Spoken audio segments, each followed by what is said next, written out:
میرا جینا میرا مرنا الہی تیری خاطر ہو. بسم اللہ الرحمن الرحیم.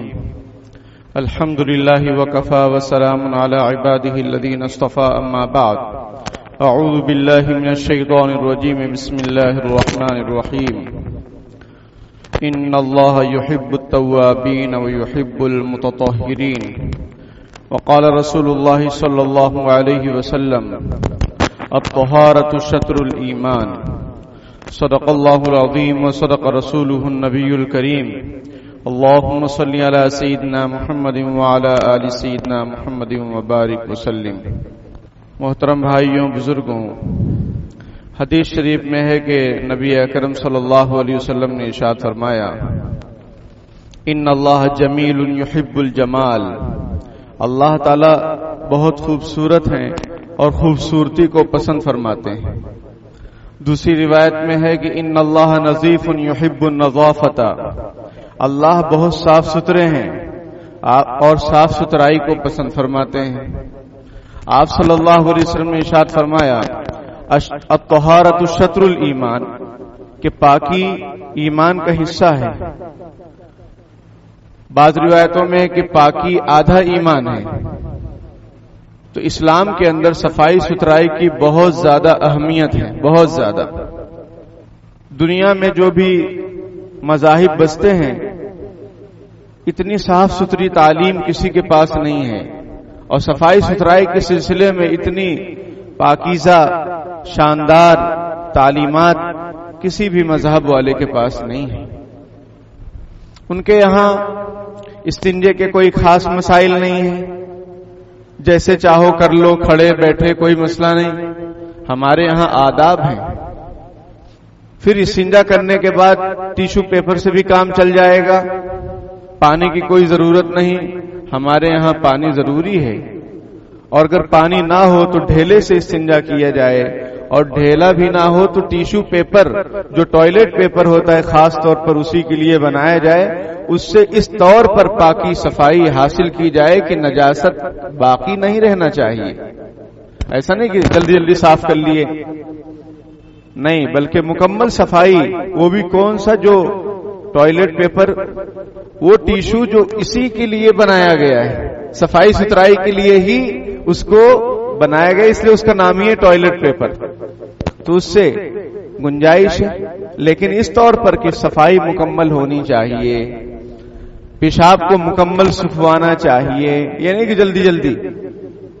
اسی طریقے سے بالوں کی صفائی کے بارے میں اسلام کے اصول اور ضابطے ہیں کہ بغل کے بال ہیں، زیر ناف کے بال ہیں، مونچھ ہے، ان کو صاف کرنا چاہیے. اور اس کی مدت شریعت نے مقرر کر دی کہ 40 دن.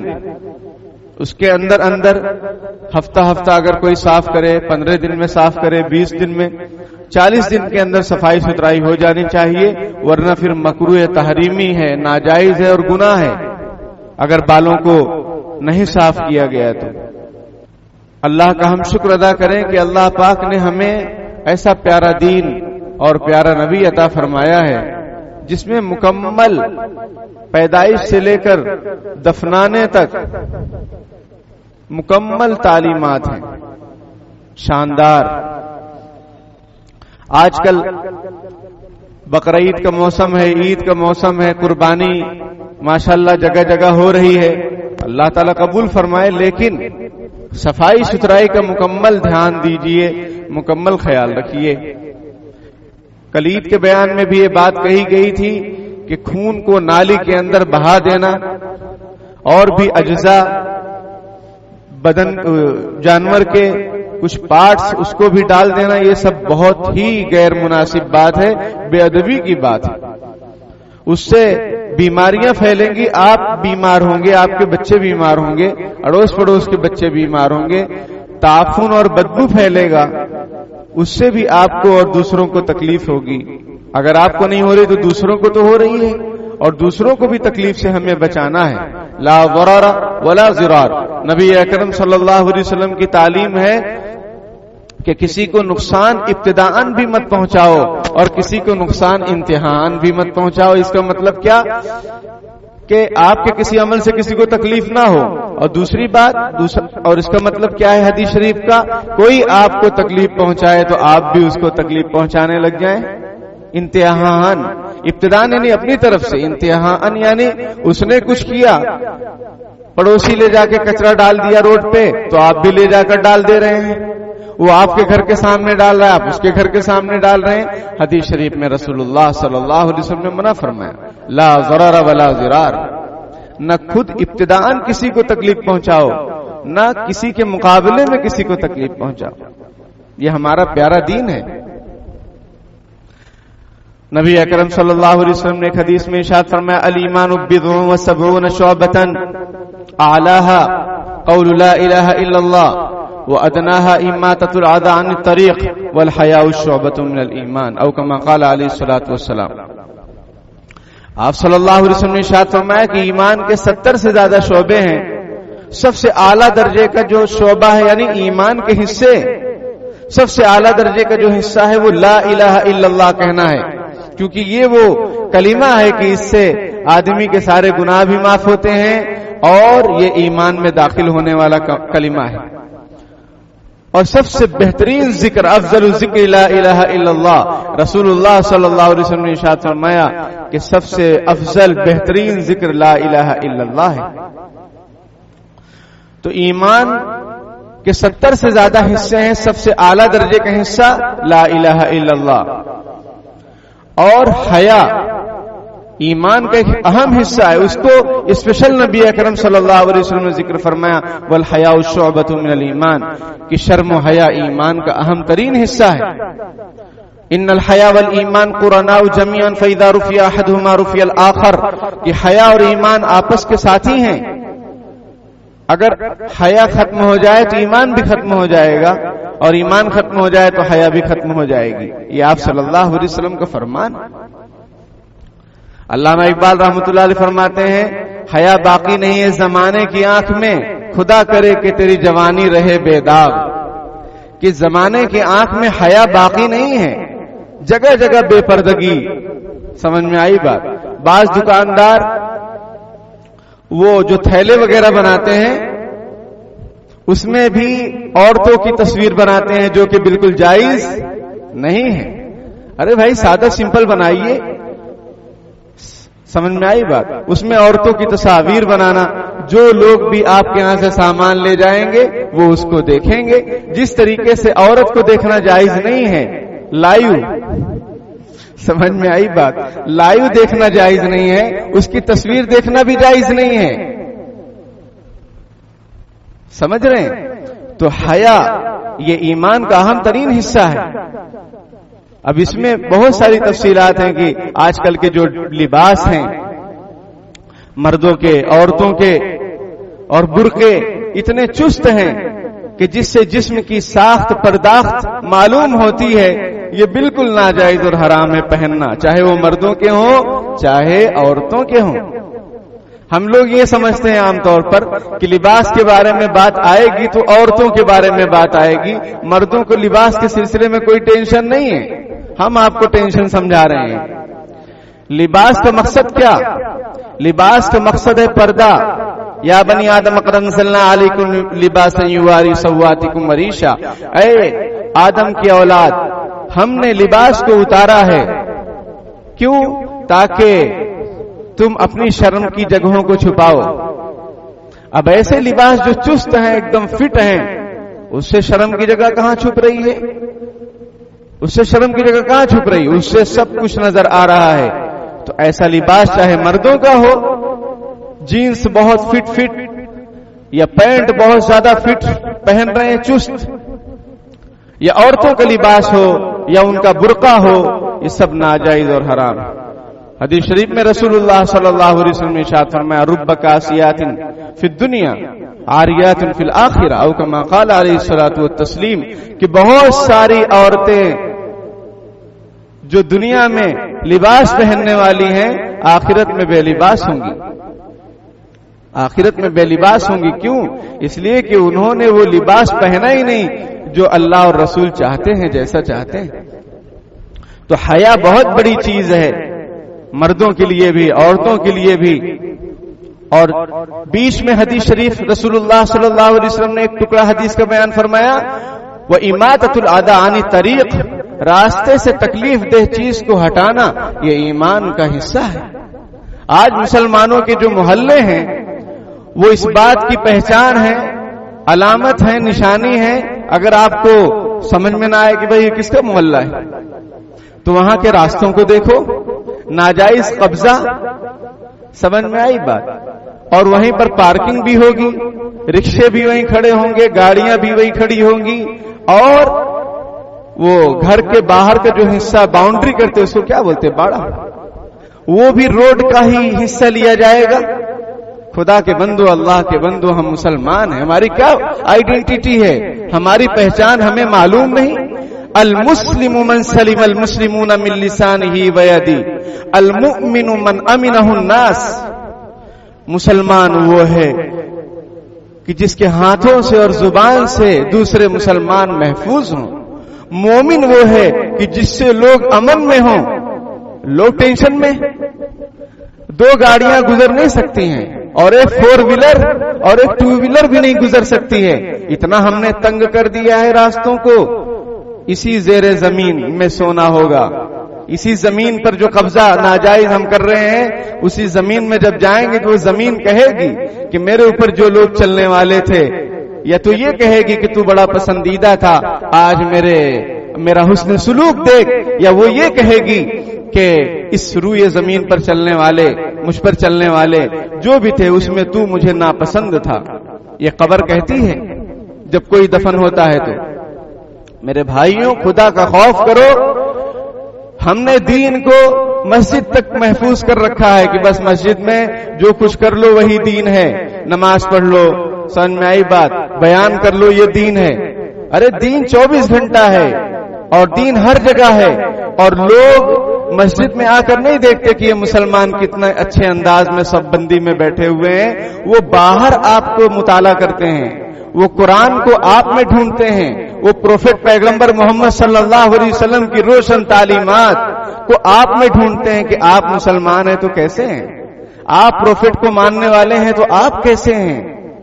اور ہم اپنے کردار سے، اخلاق سے لوگوں کو بدگمان کرتے ہیں۔ راستوں کو تنگ کر دیے، کچرا وغیرہ ڈال دینا، سمجھ میں آئی بات؟ حالانکہ گاڑیاں آتی ہیں اور غیر برادران وطن کے بھی محلے ہیں، وہاں جاؤ ماشاءاللہ راستہ کشادہ اور گلیاں صاف ستھری۔ اور ہمارے یہاں وہ رات میں میرے دروازے پر جو ہے آواز آئی، آج کل رات کی بات ہے، صبح میں نے دیکھا تو سڑی سڑی پیاز جو ہے دروازے کے ارد گرد پڑی ہوئی ہے۔ سمجھ میں آ گیا کہ کسی نے اس کو پھینکا ہے، اور وہ دروازے پر جب وہ پیاز لگی تو آواز آئی، تو ہم نے دعا وغیرہ پڑھنا شروع کر دیے۔ سمجھ میں آئی بات کی آواز کہاں سے آ رہی ہے، چوکنا ہو گئے۔ لیکن صبح میں دیکھ رہے ہیں تو یہ پیاز کا کرشمہ تھا، اور کسی کرشمہ کا کرشمہ تھا۔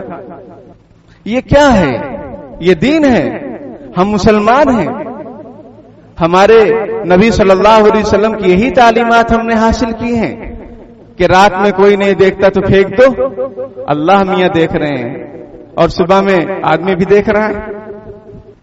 میرے بھائیوں، خدا کا خوف کیجئے، صفائی ستھرائی دین کا اہم ترین حصہ ہے۔ اپنے جانوروں کو بالکل قربان کیجئے اللہ کے نام پر، اسی اللہ کی، اسی رسول اللہ صلی اللہ علیہ وسلم کی تعلیمات ہیں۔ کیا ہیں؟ ان اللہ یحب التوابین و یحب المتطہرین، بے شک اللہ تعالیٰ توبہ کرنے والوں سے محبت کرتا ہے، صاف ستھرا رہنے والوں سے پیار کرتا ہے۔ اللہ خود صاف ستھرے ہیں۔ جمعہ کے دن ہم آتے ہیں، ماشاءاللہ سب لوگ غسل کر کے آتے ہیں، واجب ہے، فرض ہے نہیں، سنت ہے۔ پہلے واجب تھا من اتى الجمعہ فلیغتسل، آپ صلی اللہ علیہ وسلم کا فرمان تھا شروع میں جب مسجد بنی، اور اس کا چھت بڑا نیچے تھا، اور کھجور کی چھال کا تھا، اس کے پتوں کا تھا، اور بہت گرمی، پنکھے وغیرہ تھوڑی تھے کچھ، تو اب لوگ دور دراز سے آتے، دوپہر کے وقت میں پسینے کی اور کپڑے بھی مکمل نہیں ہوتے تھے. کسی کے پاس ایک لنگی ہوتی تھی اور کسی کے پاس اوپر بھی چادر ہوتی تھی, لنگی ہوتی تھی, کسی کے پاس ایک کپڑے, دو کپڑے. اب بغل کی بو ظاہر ہوتی لوگوں کے بیٹھنے کی وجہ سے, اجتماع کی وجہ سے. تو آپ صلی اللہ علیہ وسلم نے فرمایا کہ جو جمعہ میں آئے وہ غسل کر کے, یعنی غسل کرنا واجب تھا. پھر جب کشادگی ہوئی اور مسجد تھوڑا ٹھیک ٹھاک ہو گئی اور لوگوں میں فراوانی آئی, کپڑے وغیرہ لباس اچھے ان کے پاس میسر ہوئے, تو آپ صلی اللہ علیہ وسلم نے وجوب کو ختم فرما دیا, یعنی جو غسل واجب تھا اس کو ختم فرما دیا, لیکن سنیت کو باقی رکھا, یعنی سنت رہے گا غسل جمعہ کا. کیوں؟ اجتماع ہے, بہت سارے لوگ رہتے ہیں, اگر جو ہے پسینے کی بدبو آئے گی بغل والے سے تو آدمی کا نماز میں دھیان نہیں ہوگا. اعتکاف کے اندر بھی یہ مسئلہ ہے کہ آپ فرض غسل کے علاوہ غسل نہیں کر سکتے, لیکن لباس کو چینج کر سکتے ہیں, خوشبو استعمال کر سکتے ہیں. آپ اللہ کے گھر میں بیٹھے ہیں, ایک ہی کپڑا اگر آپ 10 دن پہنیں گے تو ستیاناش کر دیں گے آپ لوگوں, آزو بازو والوں کا بھی اور اپنا بھی, اور فرشتوں کو بھی تکلیف نہیں ہوگی. حدیث شریف میں ہے کہ پیاز کھانا, بھائی پیاز کھانا حلال ہے, پیاز کھانا حرام ہے, پیاز کھانا حلال ہے, لہسن کھانا حلال ہے, چاہے کچا کھاؤ پکا کھاؤ جو کھاؤ. لیکن حدیث شریف میں رسول اللہ صلی اللہ علیہ وسلم نے ارشاد فرمایا کہ جو کوئی مسجد آئے وہ کچی پیاز اور کچا لہسن کھا کر نہ آئے, اس سے فرشتوں کو تکلیف ہوتی ہے. بتائیے, ہمارے نبی نے فرشتوں تک کا خیال کیا اور ہم لوگ انسانوں کا خیال نہیں کر رہے. بہت سارے گھرانے میں میاں بیوی میں جھگڑے کی ایک وجہ بدبو ہے, چاہے وہ بدن کی ہو چاہے منہ کی ہو. اور پھر بیت الخلاؤں میں, ٹوائلٹ میں, اب چاہے مسجد کی ہو کہیں کی بھی ہو, اس میں جا کر وہ سگریٹ پی رہے ہیں, کوئی کھرا کھا رہا ہے, وہیں تھک کے جا رہا ہے, طرح طرح سے پوری بدبو جمع ہو جا رہی ہے. سمجھ میں آئی بات؟ ایک بزرگ فرماتے ہیں کہ ہم سفر پر نکلتے ہیں تو راستے میں کچھ ضرورت استنجا وغیرہ کی آتی ہے تو سوچتے ہیں کہیں مسجد مل جائے. جب کہیں مسجد آتی وہاں جاتے ہیں, اتنی تکلیف بدبو کہ واپس ہو جاتے ہیں اور کہتے ہیں کہ چلیے کسی ڈھابے پر رکیں گے, چائے وغیرہ پیئیں گے اور وہاں استنجا کر لیں گے. اب جب ڈھابے وغیرہ پر جاتے ہیں تو وہ صاف ستھرا, وہ فرماتے ہیں, ان کا بیان ریکارڈ میں موجود ہے کہ اللہ کا گھر جہاں عبادت کرنی چاہیے, جہاں دل لگنا چاہیے, جہاں لوگ آتے جاتے رہتے ہیں عبادت کے لیے اللہ کی نسبت پر, وہاں صفائی نہیں, اور وہ پبلک پلیس اور ہوٹل وغیرہ وہاں صفائی ستھرائی کا اہتمام کیا جا رہا ہے. کتنے افسوس کی بات ہے. اور اس میں ایک بات انہوں نے ارشاد فرمائی کہ اس میں صرف انتظامیہ ذمہ دار نہیں ہے, پبلک بھی ذمہ دار ہے کہ وہ ایسی حرکتیں کیوں کرتے ہیں, ایسی چیزیں کیوں تھوکتے ہیں اور چھوڑ کر جاتے ہیں اپنے نشانات کو, خاندان کا نام روشن کرنے کے لیے کیوں ایسا کرتے ہیں. اب دوسرے لوگ آ رہے ہیں بیچارے, ان کو جو سگریٹ نہیں پیتا, کھرا نہیں کھاتا, اس کا تو دماغ گھوم جاتا ہے. سمجھ میں آئی بات؟ کھرے کی دکان کے پاس سے اگر آپ گزر جاؤ تو آپ مست ہو جائیں گے, یہ ہمارا تجربہ ہے. تو اتنی تیز اس کی خوشبو ہوتی ہے, یا بو ہوتی ہے, خوشبو کیا کہیں گے, بو ہوتی ہے. اب وہ بیت الخلا کے پاس کئی طرح کی بو جمع ہو جاتی ہیں. بتائیے, شریف آدمی کا تو وہاں بیٹھنا مشکل ہے. تو صفائی ستھرائی جو ہمارے دین کی خصوصیت ہے, مسلمانوں کی ایک خاص پہچان ہے. ہم اللہ کا شکر ہے کہ مونچھ کو تراشتے ہیں, داڑھی کو سنوارتے ہیں اور بالوں کو صاف کرتے ہیں. دوسرے لوگوں کے پاس یہ چیزیں نہیں ہیں. ان کی مونچھ بڑھے گی تو بڑھتی جائے گی, داڑھی بڑھے گی تو بڑھتی جائے گی, گانٹھ مار کے بیٹھیں گے داڑھی میں تاکہ وہ بہت بڑی ہے, اتنی بڑی ہے کہ وہ پیشاب کرنے بیٹھ رہا ہے تو سائیڈ میں پہلے داڑھی کر رہا ہے پھر پیشاب کر رہا ہے. یہ داڑھی ہے کہ آفت ہے؟ بھائی داڑھی زینت کے لیے ہے. اور ایک بات اہم, کہ ابھی قربانی کا موقع ہے, لوگوں کو یہ مسئلہ معلوم ہے کہ جن کی قربانی ہونی ہے ان کو بالوں کو نہیں تراشنا ہے, کاٹنا ہے, ناخن نہیں کاٹنا ہے. لیکن جیسے ہی قربانی ہو جاتی ہے بعض لوگ سیلون میں پہنچ جاتے ہیں اور وہ داڑھی مڑاتے ہیں.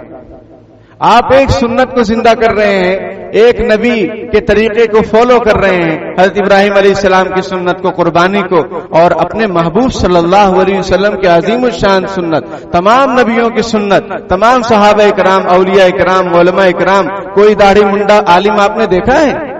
اگر دیکھا ہوگا تو وہ عالم نہیں ہوگا. سمجھ میں آئی بات؟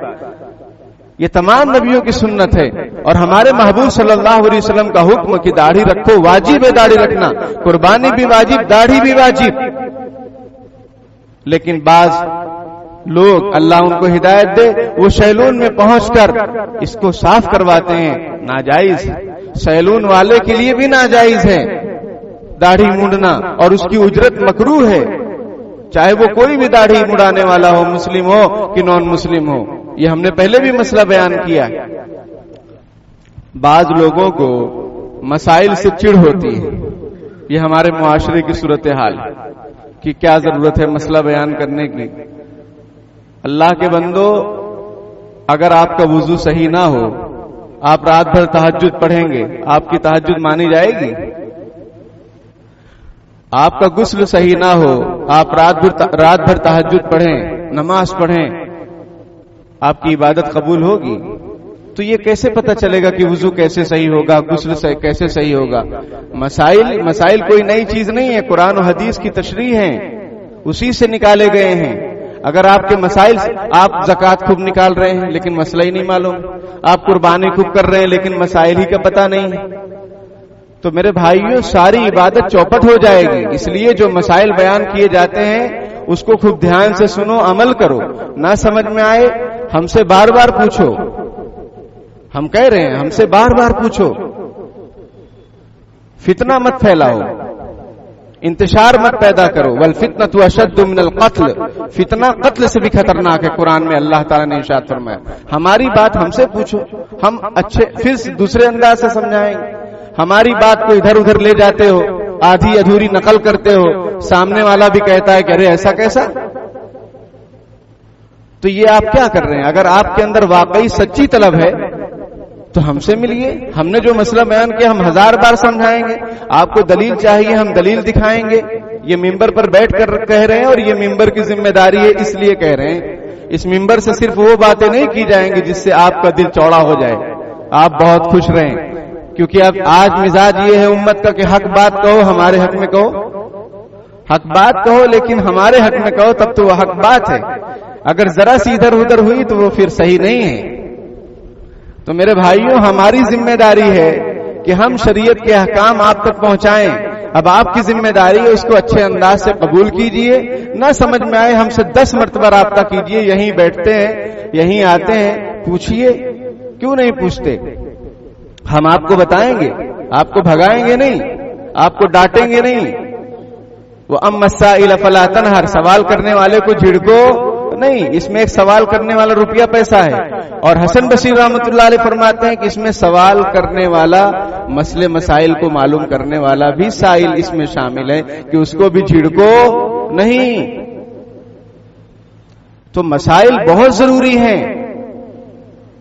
حضرت مجدد الفسانی رحمۃ اللہ علیہ, جنہوں نے اکبر کے دور میں جب اس نے دین الہی قائم کیا تھا, اس کا انہوں نے مقابلہ کیا اپنے فراست ایمانی سے, اپنے تقوی طہارت سے, اپنے خلفاء سے, اپنے مریدین سے, خطوط کے ذریعے سے.